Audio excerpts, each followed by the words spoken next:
This is a story from about 800 years ago. In the midst of a fierce storm, a mother and her two young children were hurrying through the mountains on the outskirts of Kyoto. The mother was carrying a nursing infant in her arms. At that time, the two major warrior factions, the Genji and the Heike, were fiercely fighting each other in various places. And the leader of the Genji, Minamoto no Yoshitomo, was finally defeated by the Heike.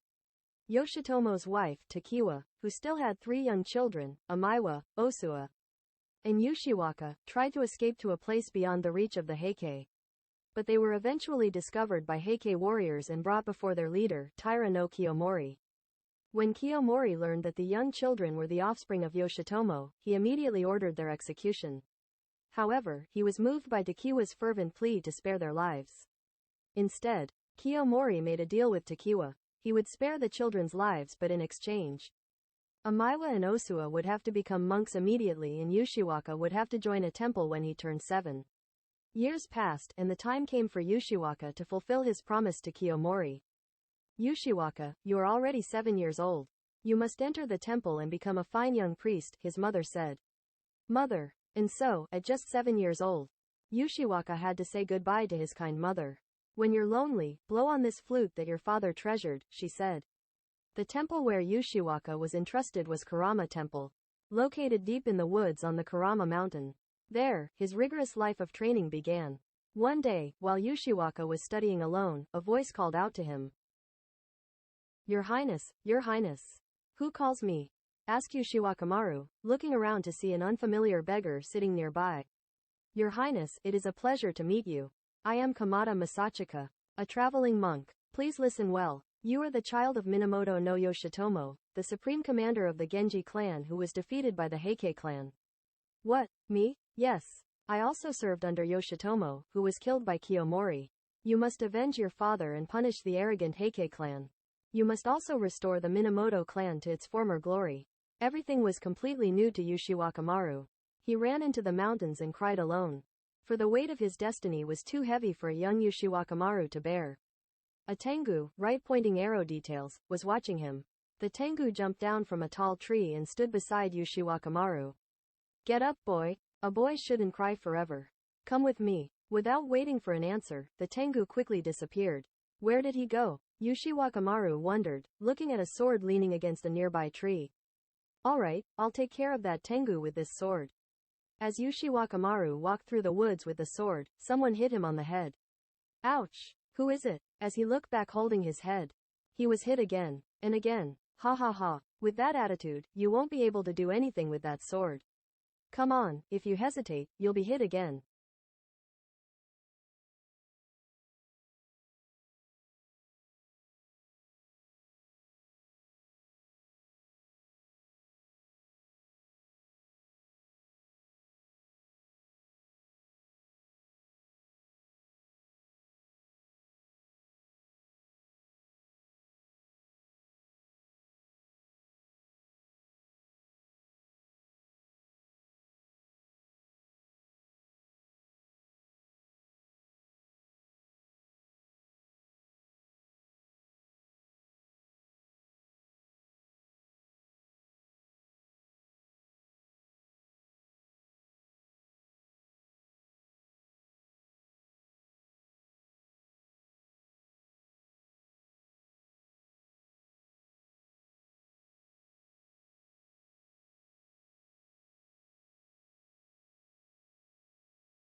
Ushiwakamaru hastily picked up his sword and took a firm stance, focusing his gaze. Strange shadows flitted about, darting here and there. On closer inspection, he saw that he was surrounded by numerous tengu. What do you want? Ushiwakamaru exclaimed, as the tengu swooped in on him. Determined not to lose, he swung his sword. But he was struck from all sides, relentlessly. Frustrated, Ushiwakamaru began training in swordsmanship deep in the dark mountains. Right there, left there, run, jump, turn. Ushiwakamaru's swordsmanship rapidly improved under the guidance of the tengu. Several days passed, and the moon shone brightly one night. Ushiwakamaru suddenly stopped the sharp sword of the tengu and struck back fiercely with his own sword. I did it! I did it! I've finally defeated the tengu. Ushiwakamaru's swordsmanship had improved to the point where he was able to defeat the tengu. From that day on, there was no tengu that could match Ushiwakamaru. One day, the tengu said to him, "Young master, there is nothing more we can teach you. We hope you become a splendid samurai." The tengu were also retainers of Yoshitomo. Who thought of the Genji clan? Having trained in swordsmanship in the Kurama mountains, Ushiwakamaru removed his disguise at the age of 15 and left Kurama temple. Now we shift our attention to Kyoto. At that time, a mysterious monk named Benkei would appear every night, stealing the swords of passers-by with the goal of collecting 1,000 of them for a prayer. People were afraid of him. Tonight was the night when he would collect his 1,000th sword. The location was the Gojo Bridge. The sound of a muffled flute could be heard coming from somewhere. The person playing the flute was none other than Ushiwakamaru. What are you, just a child? You have no business here, said Benkei. However, as soon as he saw the sword at Ushiwakamaru's waist, he exclaimed, "Ah, what a splendid sword! This sword is worthy of being the 1,000th.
Benkei lifted his naginata high and stood in front of Ushiwakamaru. Hey, leave that sword and go. However, Ushiwakamaru slipped past Benkei and walked away. What? Alright then. Try taking my naginata. Benkei swung his naginata, but Ushiwakamaru easily dodged it. Ushiwakamaru moved quickly and unpredictably, and Benkei could not keep up. Ushiwakamaru suddenly jumped up and threw an OGI fan in his hand. The fan hit Benkei's forehead, causing him to fall over. I surrender. Even Benkei, the strong warrior, knelt down and apologized. From that moment on, Benkei became Ushiwakamaru's follower and served him faithfully. Ushiwakamaru later became Minamoto no Yoshitsune and, together with his older brother Yoritomo, defeated the Taira clan in the Battle of Dan no Ura.